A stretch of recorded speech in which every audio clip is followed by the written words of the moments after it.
Mula sa ABS-CBN News Headquarters, Corina Sanchez, Julius Babaw, kasama ang mga patrol ng bayan, bantay ng mamamayan. Ito ang TV Patrol!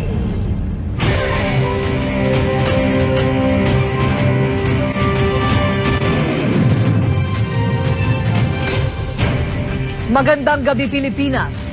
Kumpleto na ang senatorial lineup ng Koalisyon ng Nagkakaisang Pilipino o KNP. Inayos ng koalisyon ang gusot sa kanilang grupo, kabilang ang pagkakasundo ng mga makaerap kay Senadora Loren Legarda.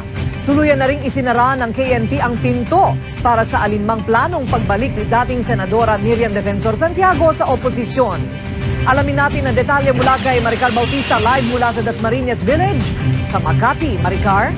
Corina, tama ka, matapos umalingaw-ngaw ang hidwaan sa loob ng Koalisyon ng Nagkakaisang Pilipino, maayos rin itong naresolba. At ngayon kompleto na nga ang senatorial slate ng KNP.